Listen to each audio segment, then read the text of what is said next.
Hi everyone, this is Megan from Art Garden Oracle. I am going to post a lot of videos, well, a lot. I'm going to post 2 videos relatively close together. I'm trying to do these 2 kind of end of year videos. I'm late to the game. I was in Canada for my birthday just recently and the new year, and so I wasn't able to film or bring a lot of decks with me, but I enjoyed watching all these tags and end of year wrap ups and wanted to share my own before we got too far into 2024. So I am going to do the hashtag standout. Oh, nope. Sorry, that was the other one. I'm going to do VR2 end of the year tarot tag by Chanel Day's channel. I know she just changed it, so I can't remember what her channel was before, but I'll link it below. And I did the mid-year tarot tag. I enjoyed that one very much. So this is helpful to just kind of take a look at what I used, what I didn't use, what I'd like to use going into next year. Yeah, it's just a really helpful way to kind of review everything. And for me in particular, going into a low buy year,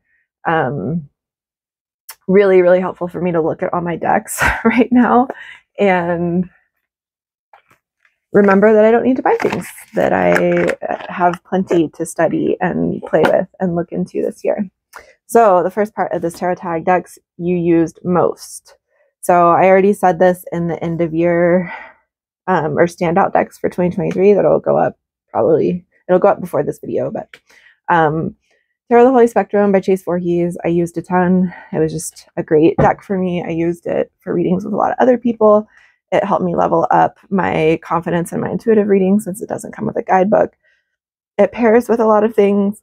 It's really good. I have a lot of like curious but skeptical, curious about esoteric but skeptical men in my life. And so this is a good deck to read. It's, you know, really kind of gender neutral, which is helpful. Not that that really came up specifically, but I took this on a trip where I read for a lot of men, and I was glad that I had chosen this one. So yeah, I used it a ton. I also mentioned, this is Indie Deck, Chase Voorhees Tarot the Holy Spectrum. There's different versions too, if you like the more colorful one. I was really into black background decks this year for whatever reason. Another one, I mentioned that one in my other video. The other video, or the other deck I mentioned a bunch, was the Mary L, which I used a bunch last year. I used a bunch this year. It's just one of my favorite spiritual work decks. And I use tarot for a lot of things. I use it for just kind of mundane day-to-day. I use it, I've mentioned this in other videos, I use it very often to study things. So I bought our tarot this year to study women's history and a bunch of important women, historical female figures that I didn't know about. I've used the, oh my gosh, why am I forgetting? Oh, the Hoodoo Tarot to work and like kind of do some self-education as a white person about Black history and Black spirituality. And particularly with that one, African-American deck creator that's really focused on the southern states, which is where I'm from, and I'm trying to kind of educate myself on the history that I didn't learn growing up in the South.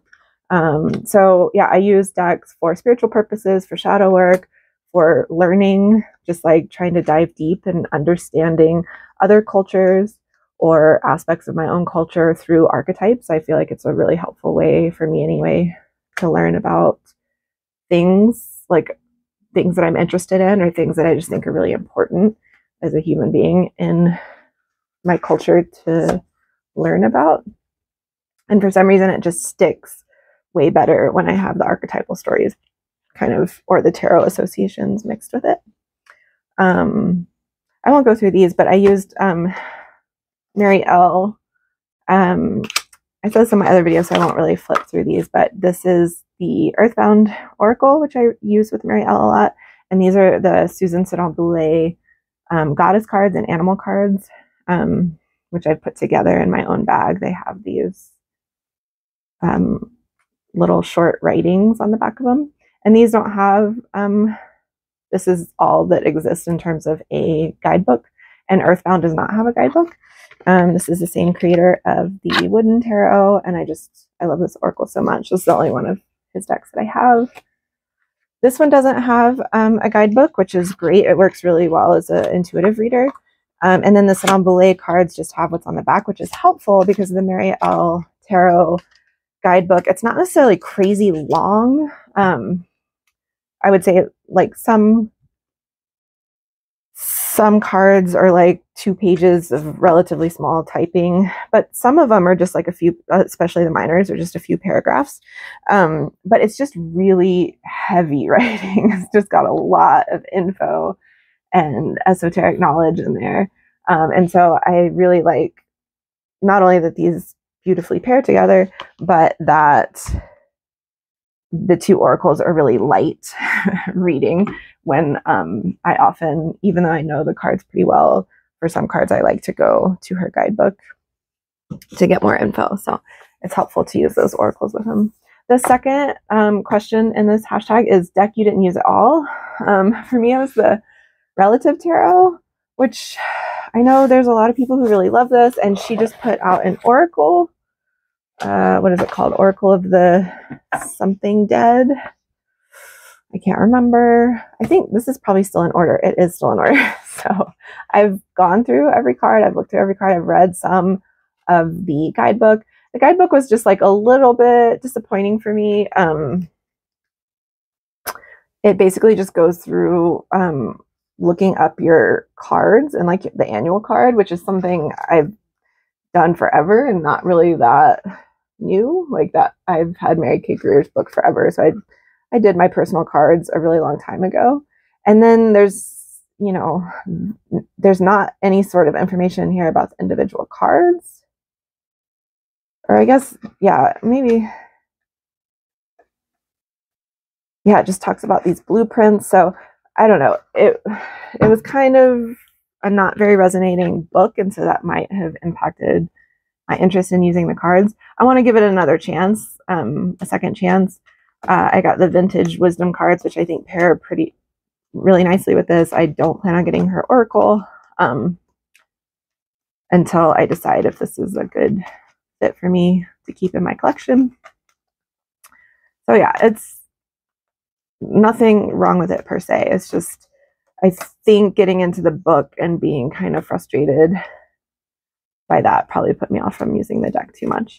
And I said this in an earlier video, I didn't bring the Hoodoo tarot deck out. I should have, because it was a big part of my year this year. I don't know why I haven't talked about it yet, but I thought this was going to be kind of an ancestor deck for me, and it really doesn't feel that way for me at all. So I'm kind of struggling to figure out like what else it would be good for me to work with. Most recent addition to my collection. Let's see, I have a few little guys here. So this just came today and I'm so excited. So I tried to get the first edition of the Bonefire Tarot. Sorry for the sounds. My dream deck, I said I've always wanted a Frida Kahlo deck because she is one of my most favorite female artists. And I said in the past that I didn't like Tarot Avatara, which was also done by Gabby Angus West.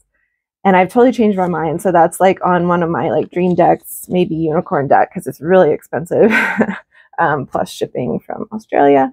But I tried to get the first edition of this. I still think I might have liked the first edition more, but I am excited. Whatever. I'm excited to have the second edition. I do think it was repetitive to have the titles in 2 places because she's worked the titles into the cards themselves. And I generally like borderless cards. I do agree with a lot of people who I've heard say the black border on the first edition was actually really nice. There is a lot going on in these cards. So this is one where I could see like that border being a good fit for it, but not necessarily with the titles on them a second time. yeah, that just feels a little redundant. But I've flipped through every card. I haven't shuffled. Well, I did a practice shuffle and pulled them back apart. So the cardstock is like way thick. It is that like really thick matte cardstock. It's nice, but it's really thick. So you can riffle shovel it, but it takes effort. And it's one of those that maybe feels like if you weren't careful, you could bend a card pretty easily. But it's still that nice kind of smaller size. So yeah, I like the small size. I've been really into smaller size cards. And yeah, this artwork definitely isn't for everyone, but I find it really beautiful. And just flipping through the cards, there's so many cards already that I've seen that I really like the different takes she's given to them. And then I just read 2 entries in the book, and the book is so good. So I'm really excited to use this. So really, I really like the way she writes. I don't know. Yeah, I'm excited. So excited to get into this deck more. So that is like arrived today. Very recent edition. And yes, I recognize that I said I'm on my no buy year. But that was a pre-order from many months ago. And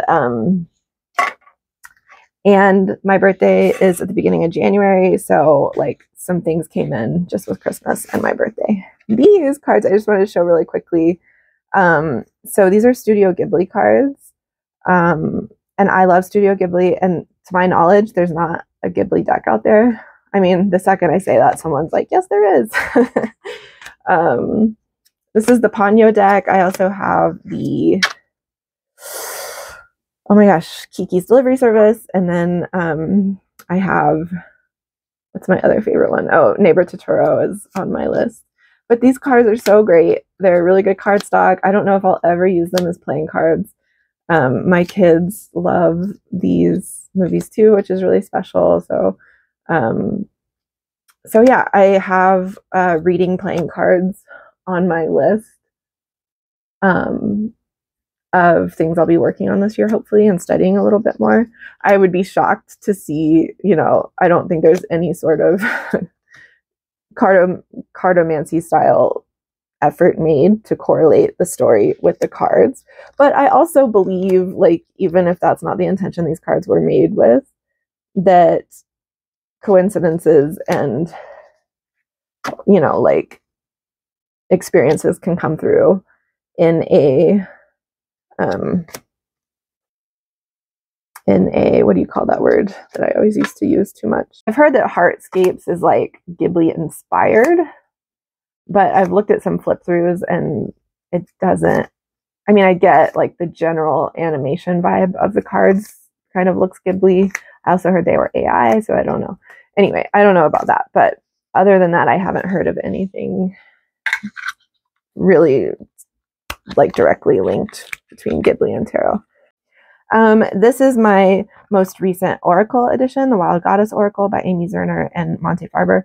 They did the Enchanted Tarot. Is that what it's called? Am I making that up? It's been around forever and lots of people have it. I can't remember the name of it. I don't have it. They just did this new release that looks really beautiful of that deck. And so I had it on my list and I was about to get it, but I was like, even though it's gorgeous and it could just be like a collector item, it wasn't something that I felt like I needed that would like bring a whole lot of depth to tarot meanings for me. And that's the main thing I'm looking for now when I collect decks. Either like I'm gaga about the art, which even though that deck is beautiful, I'm not gaga about the art, or it brings a really interesting depth to the tarot that I don't already have in a deck. So I kept just like waffling on that and not getting it. And then luckily I saw this deck in Janaki's, one of her recent videos. She showed this and it's a kind of goddess archetype deck with a great little message on the back. I really like the artwork. I think the artwork's super cool and I'm way more into this artwork versus the tarot that is maybe called the Enchanted Tarot. And it comes with this great book, even though there are messages on the back. The book is really good. Let me see if I can find it quickly. It might be somewhere else from me reading it. So this great book, it's huge. So this came in an unwieldy package that I've taken apart. But the guidebook, I apologize that my thing is super zoomed in, but yeah, it has like ritual and message and like a really good write-up on it. And I've just really found these archetypes to be very cool. A lot of really good ones that aren't in any of my other Oracle decks. It's great. It's really, really good. And the short little message, if I don't feel like getting into the book, is really nice. I do really like decks like this that kind of have the message right on when I just want something not so intense, or like I said with the Marielle, when I'm working with something that is intense and I need a pairing that doesn't add to the workload of the reading. And again, yeah, you don't always have to use the books. It's great to read intuitively too. Okay, it's my last one. I'm sorry. We are still on recent editions, by the way. I just wanted to mention this one briefly, Tarot of the Vampyres by Ian Daniels. This is a mass market deck. People love it. There were a lot of people talking about it at Halloween. I just wanted to point out that if you wait to get decks that are seasonal, if you wait just a little while after the holiday is over, the decks go on crazy sale. So this was one I really wanted. Of course, I wanted it around Halloween. But it was like $30+ around Halloween, and then that's US dollars. But then I waited, and then just like a few weeks ago, before the year was up, I got it for like, I want to say I got it for like $19. So yeah, if you're on a budget like me, that can be a helpful way to get mass market decks. A little bit more affordably. I do that with all the Seasons of the Witch decks too. So I don't think I've ever pre-ordered one, even though that's not a bad way to get a good deal on it. I always wait until after the season. So I did that with like the Samhain deck last year. I waited until after Halloween and then got it for like, you know, almost $10 cheaper than when it was during Halloween. So, and the only other thing I want to say about this deck is the book really is as good as everyone says it is. I mean, the deck's really cool and I love it. This book is so good. I am so amazed at how great it is. And I never watched like a deep dive. I just watch people like kind of quickly talk about this book and say what a good guidebook it has. And it's no lie. I mean, this is all, you know, multiple pages, and it's just written so well with such expertise in the tarot, and as dark and kind of like grim as the cards can be. The book is so great at like working with the shadow work of the deck, but talking about it in like a really restorative, healing, like embracing way. Okay, deck I rehome. So I don't have it. It's the Medicine Woman Tarot. I really liked the like, you know, color pencil kind of youthful artwork of it. I heard so many people talk about it lovingly. I kind of knew the cultural appropriation challenges with it. That's something that I'm sensitive to, and I know I don't do it perfectly, but I try. And so I got it thinking like, maybe, you know, maybe it, I don't know, like Native American teachings are really important to me in my life. And I try to approach those teachings in a culturally respectful way. And I do have indigenous decks, like the medicine cards. But when I flipped through it, I was just it was a really good deal, so I grabbed it, and I was just really disappointed. I just couldn't get with, I think it's the Pentacle suit or the Disc suit. I think it's stones in that deck, which is like the suit I most connect with. The entire suit was all blonde-haired, blue-eyed people, and that might go back, you know, I don't know if that goes back to like original cartomancy reading with, because I know like some of the old system have like dark-haired person, light-haired person. I don't know if that's where she was going with it, but I just couldn't handle like a blonde person smoking a peace pipe. And I had to rehome it. So luckily it was only $15, and I know that deck is near and dear to a lot of people. So in a similar way, my first tarot deck was the Mother Peace Tarot deck, which is a circular deck, and that deck also is kind of fraught with cultural appropriation issues. But on the deck itself, it doesn't portray white people doing activities so much from another culture. So I don't know.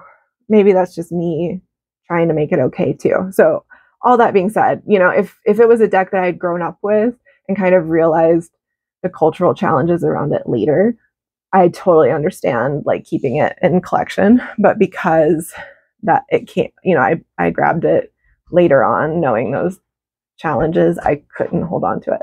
So respect, no judgment, you know, please forgive my clunky explanation of it. My favorite pairing, I have a lot, and most of them are covered in my most used decks of 2023. One that I didn't show, and I can't believe I didn't show it, is the Playful Heart Tarot by Kitten Chops. But my favorite pairing with it this year has been the Creative Consciousness Healing Oracle, which is a mass market oracle by Johanna Wright. I've kind of said maybe in every video that I have chronic illness and struggle with chronic pain and a lot of other things. Sorry, I'm just realizing I haven't been looking at the framing. And this deck is so healing, and just as like a mother who doesn't have a good amount of balance in my life a lot of the times, I just tend to forget myself in lieu of taking care of other people a lot, which I think is part of my programming, but got a lot worse when I became a mother. This deck is so great for just like really gentle but really deep healing and healing practices. And the book is so beautiful. It's like a pretty small book, and I love this about it, that it's like so much depth in such a relatively short chunk of writing. So every single card either has some sort of journal prompt or a ritual or a visualization that's really practical and down to earth. It doesn't like add in, you know, an hour-long kind of annoying process to explore from the card. It's just like really practical and down to earth and does feel really healing. I love the journal prompts that she has with these decks. And yeah, just like visually, this is inner child work all over it. I wouldn't say this is necessarily all an inner child work oracle deck. It's very mature, but easily speaks to inner child work too. So the Nine of Cups, the Playful Heart Tarot, I just find to be an uplifting deck.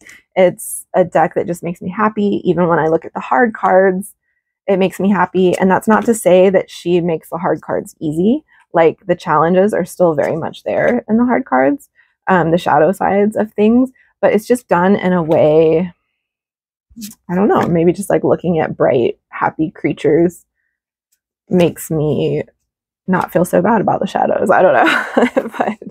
But they were a great combo. They just talked with each other very, very well.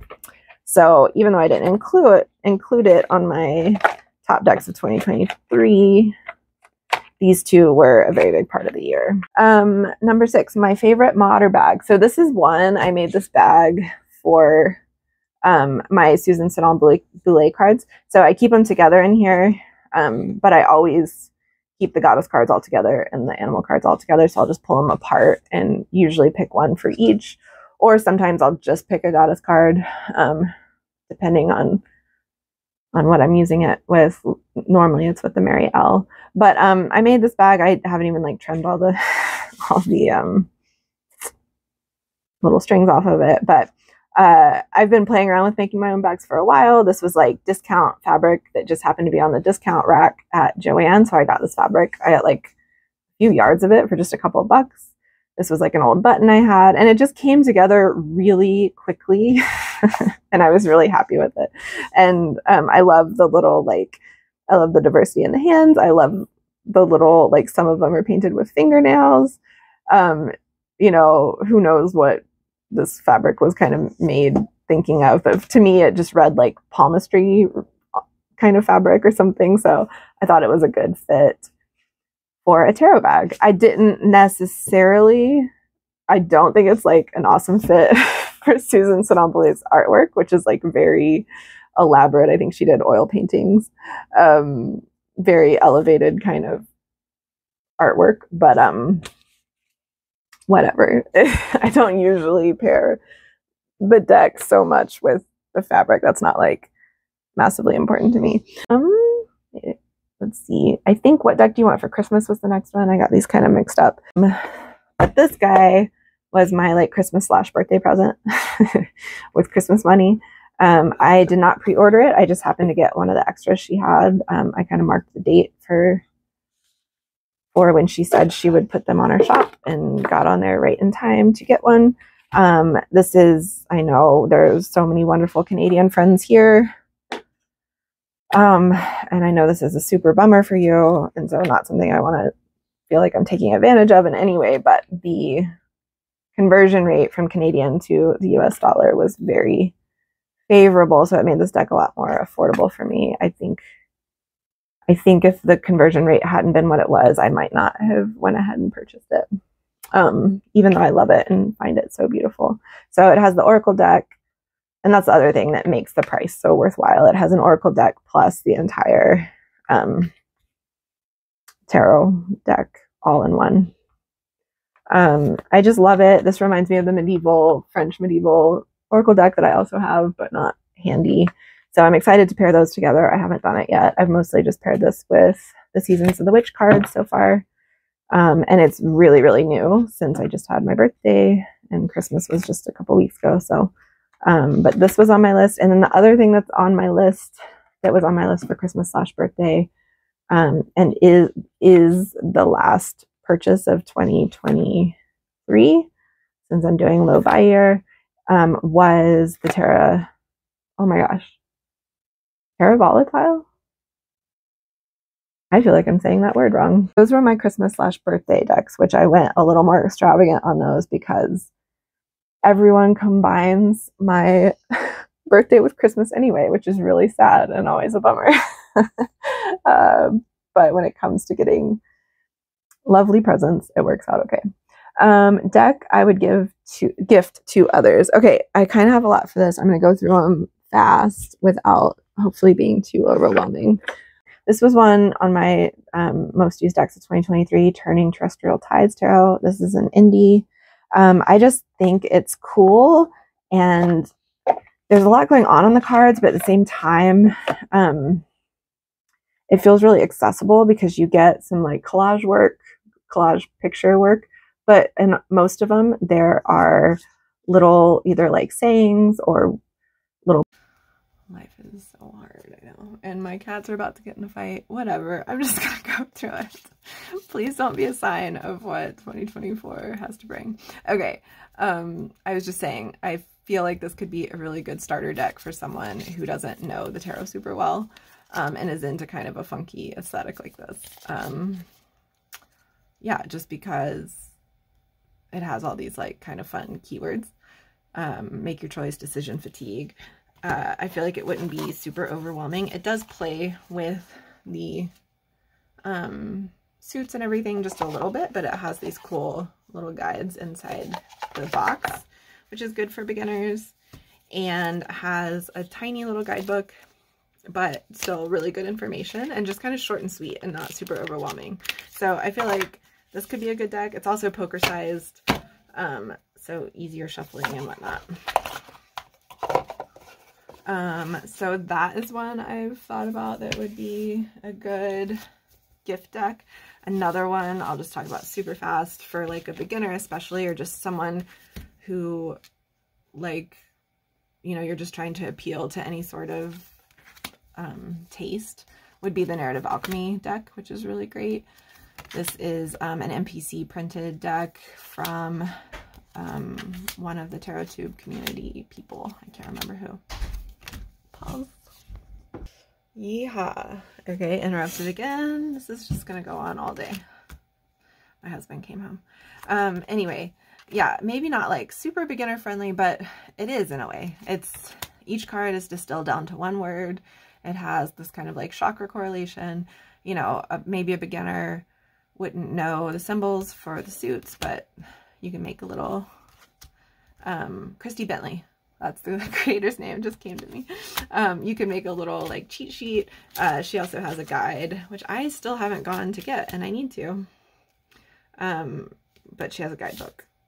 So anyway, I just think it's like a great little simple, you know, you don't get all the imagery that can kind of freak people out of the traditional RWS, but it's still a great RWS deck. But yeah, it just feels very light and simple and can be used. The other great thing about it that I think would make a great gift is that it could be used as a guidebook, an oracle, or a tarot. The second to last one I'll mention is the Pasta Tarot. I've talked about this in a lot of videos.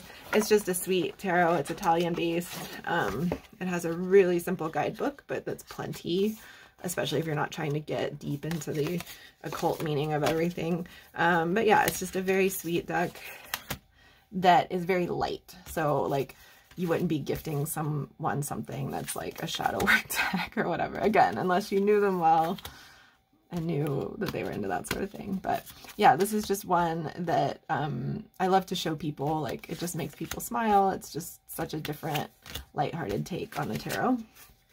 And this one is mass market and affordable, and yeah, just kind of a great, I think would be a great gift. So Pasta Tarot by Rob Truglia and Jeff Petriello, artwork by Lindsay Mound. So I feel like that would be a great deck. I don't have anyone in my life that I've given any of these to, but those would be ones that I would work from based on owning them. And then this is where it gets chunky, sorry.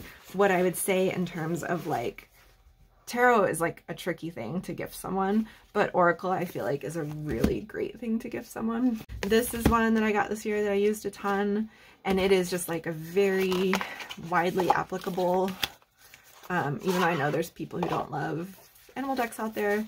I just think it's a great gift deck. It's whimsical, lighthearted artwork. The guidebook is just really well done. I found it to be an uncanny reader. Like, it freaked me out a couple times. I was like, oh my gosh, that is like wild that I got this card and that's what it means. So yeah, I think this would just be a great oracle deck to give as a gift. And the guidebook is, again, profound and great. Really well written. I feel like would apply to most people. It's not like in the clouds. It's very grounded.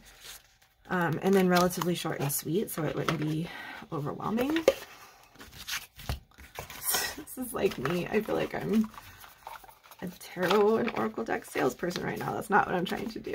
I'm just trying to show some decks that this, for some reason, this tag, maybe because it's like, I'm trying not to collect really. I'm going to be really selective in anything I bring into my own collection moving forward, that I think that this idea excited me about giving these gifts to other people. This is a super affordable mass market deck, 50 plants that heal. I really love plant medicine. I grow a lot of it myself in my garden.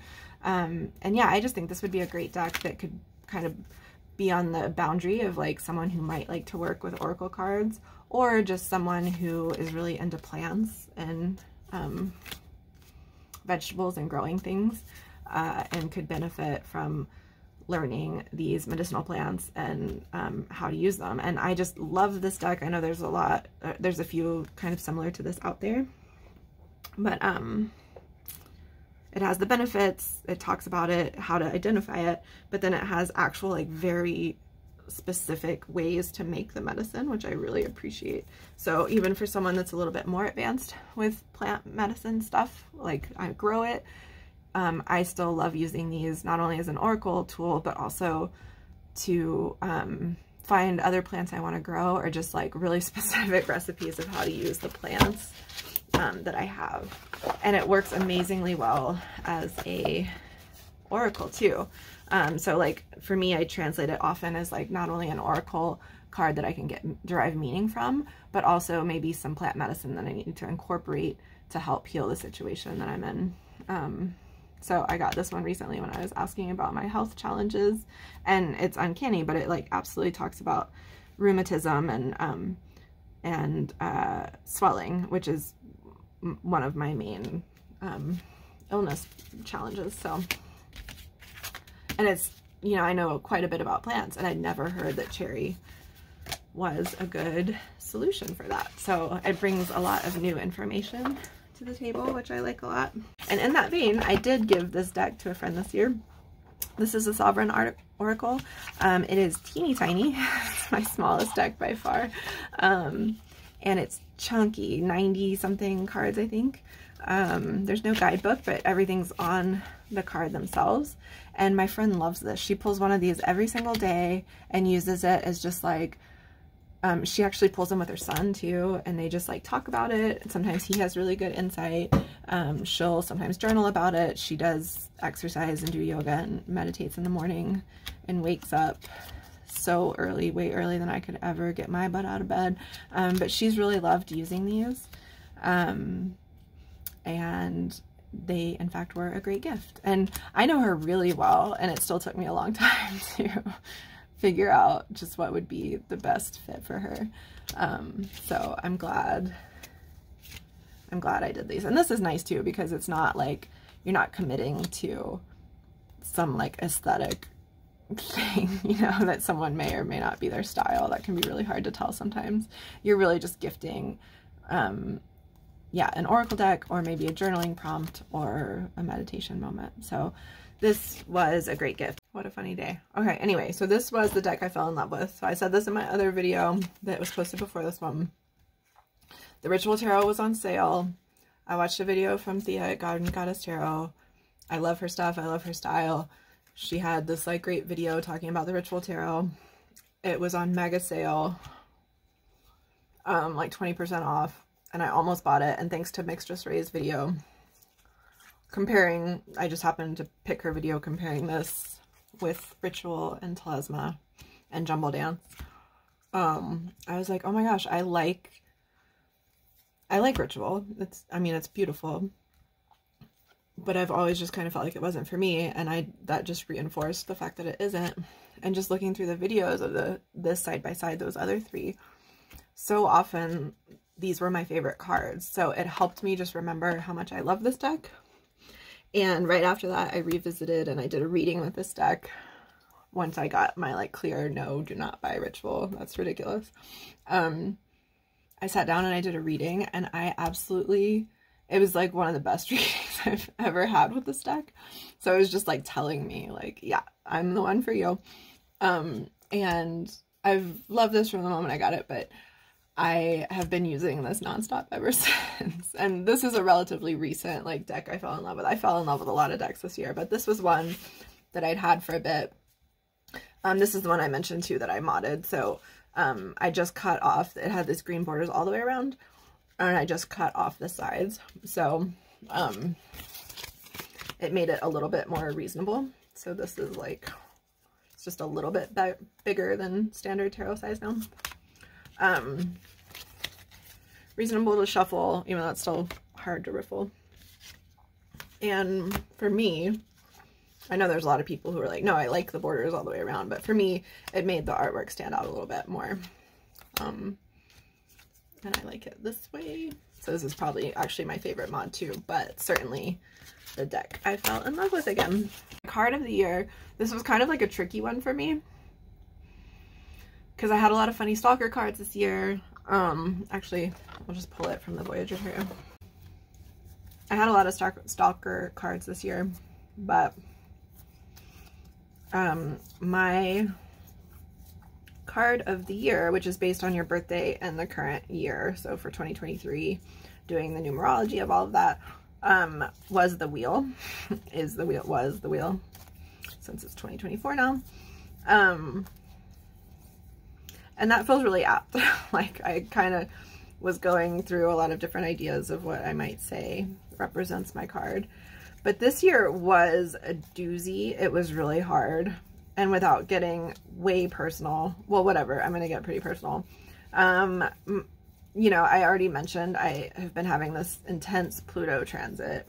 Yeah, I've just been like pushed into the depths of dark places, hard places, challenges, really like testing who I am, who I think I am. Oh, that's why, because it's Fortune in this deck.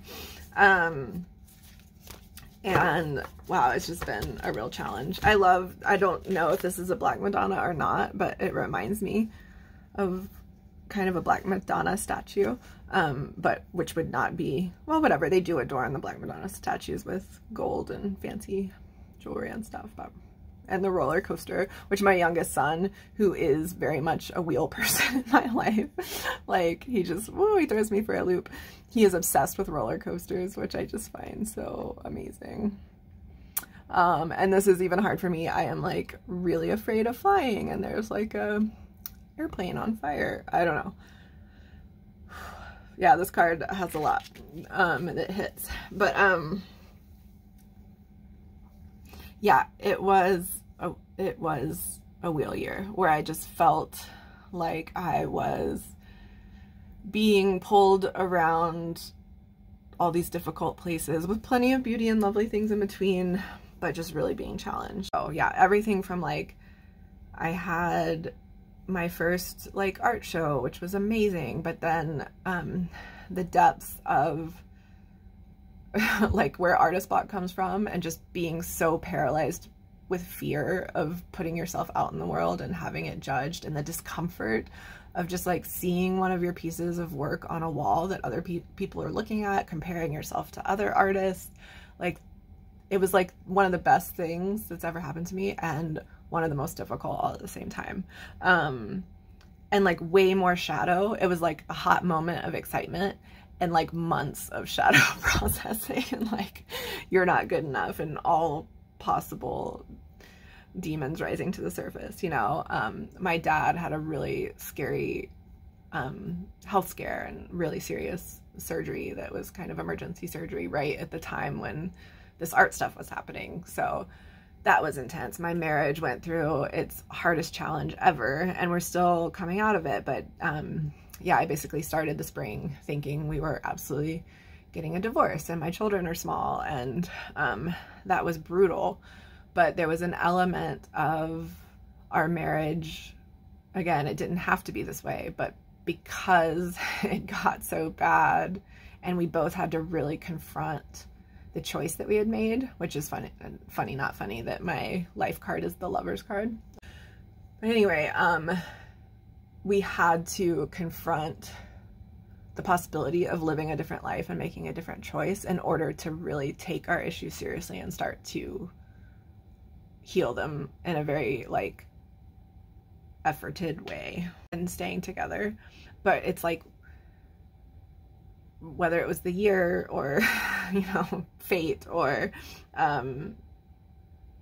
just our stubbornness, like who knows, it had to go that far before we could step off the edge, you know. So many things. That's just like a very small snippet of why this was a fortune year for me. I did watch Meg's video at Rose Honey Ritual. Yes, Meg at Rose Honey Ritual. I watched hers right before this, and she was like, I can't pull a card for myself. That's too personal. And I kind of agree with that. But I've also never pulled a card live, and I think it would be fun to do. Like, I'll do comparisons and pairings and talk about them and stuff, but I've never done a personal one. So I've already done, because it's 2024 already, I've already done my card of the year, and I've done like a month by month layout for the year with the Voyager Tarot,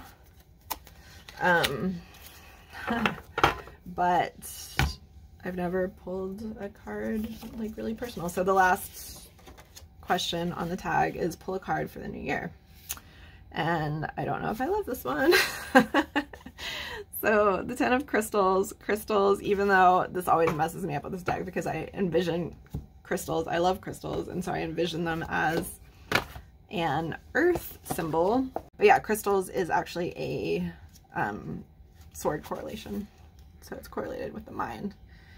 So holy shit, yeah, maybe this is why I don't want to pull cards for myself on this channel.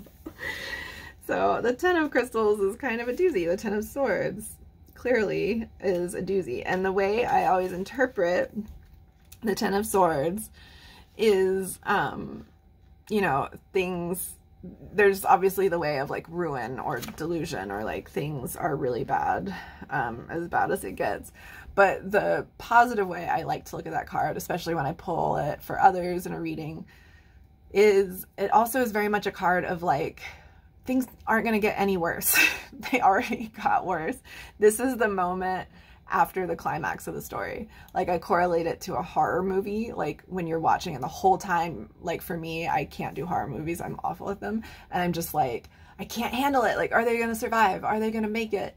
And then they finally get killed, you know, at the end, and you're like, okay, fine. Like, at least I didn't want that to happen, but at least the agony of like, is it or isn't it, is over, you know, which is maybe this, now that I'm talking it out after my initial like, oh God, it's the Ten of Swords, you know, based on what I was just saying, like, it totally goes, it's a good follow-up card to me calling last year the wheel year. And, you know, clearly this is not the traditional RWS symbology here, with a bunch of swords and a dude's back. This is very much a card in this deck about the mind. So it's really focused on the mind, which, you know, the RWS is too, but it's just about how your mind can really be your enemy and can really trick you into seeing things that aren't there. So this kind of like mirage idea, just like the allure of like, I mean, kind of what's coming to mind is just like the Hope Diamond, you know, or not the Hope Diamond, what's the Titanic Diamond, whatever it was called, but just like really fancy jewels, and like how the pull of like gorgeous, big fancy things causes madness, you know, can cause people to like take risks to get the stone in their hands, and like, it's just a stone, you know. It just can make people go crazy. So yeah, this has a little bit, even though it still has delusion here, it's a little bit more positive imagery than the Ten of Swords and the traditional RWS. And just, yeah, comes back to like, don't let your mind run away. Don't follow the delusions that your mind can go to. Make sure to keep it realistic. Make sure to keep it practical. And, you know, hopefully this is more like an opportunity card for this year. I'm going to try and view it positively and not be afraid of it, because that's never good. My astrology teacher always says that. Don't be afraid of the astrology. That's not the point. The point is to be in conversation with the oracle, which like the oracle is behind tarot, is behind astrology. It's to be in conversation with the oracle and find the best possible way to move through life, the most artful way to move through life, and the most artful way to move through difficulty and ease. Everything is an opportunity to learn about yourself and to make the most of a situation. So I am hoping this is speaking more toward kind of being at the end of the, oh my gosh, could things get any worse? And to kind of move past that, but to make sure I'm moving past that with a sense of groundedness and not letting my mind run away from me. What's currently been coming up in my life is because of some of the art stuff and my parents aging and the kids being just a lot of work right now. And I was taking on like 25 jobs. I was trying to teach art classes. I was doing YouTube thing. I was reading tarot for people. I'm going to start astrology readings soon. I started doing an Etsy shop. I was doing art shows, you know, applying for art shows, going to art classes. Like, I was doing so many things. So this is another thing this card is reminding me of, is like the very end of 2023 and very beginning of 2024 was very much like I need to edit. I need to figure out what's important and what's realistic and stop. You know, I have chronic illness. I have chronic pain. So like, I can't do everything all the time and be perfect at it. I need to figure out what makes sense and stop deluding myself that I can do it all when I know I can't, and I know it's not good for me to do it all, and like, no one can do it all. So step back, calm down, remember to enjoy life, and really move forward with things that are sustainable. So that's how I'm gonna interpret this card, rather than like, I still have another sword coming in my back sometime soon. Anyway, that is the tarot tag, end of year tarot tag from Chanel Days. I will link her video below. Thank you for watching. Please come back and check out some of my other videos. I would love it if you would subscribe. That would really mean so much to me. One of my favorite YouTube channel, Waves of Your Soul, she actually said this earlier today, and it meant so much to me because, like, I don't want to ask you to subscribe for, like, make me feel good, or, like, I would love to be monetized at some point in my life with this work because it is a lot of work. But, like, that's not why I want to ask you to subscribe. Like, Waves of Your Soul, she described it this morning as, like, it's a really nice exchange of energy. So, like, I'm doing this work in hopes that you enjoy it. If you enjoy it, it would be lovely to return some energy back in that subscribe or like or make a comment part of my video. It would just mean a lot. And yeah, I'm trying and hoping to give you good energy through these videos, and would love it if you would send some back my way if you're so inclined. No pressure. Anyway, I hope you're well out there. I hope you have a great 2024. Maybe don't pick a card. I'm just kidding. Whatever your card is for this year, I hope. I just wish you all the good things for this year. I'm really hoping collectively to have a little bit of a sigh of relief this year. There's some astrological things where I'm thinking that's great, and some astrological things where I'm like, ooh, I hope this year, I hope this year is okay. Anyway, be well, and I'll talk to you soon. Bye.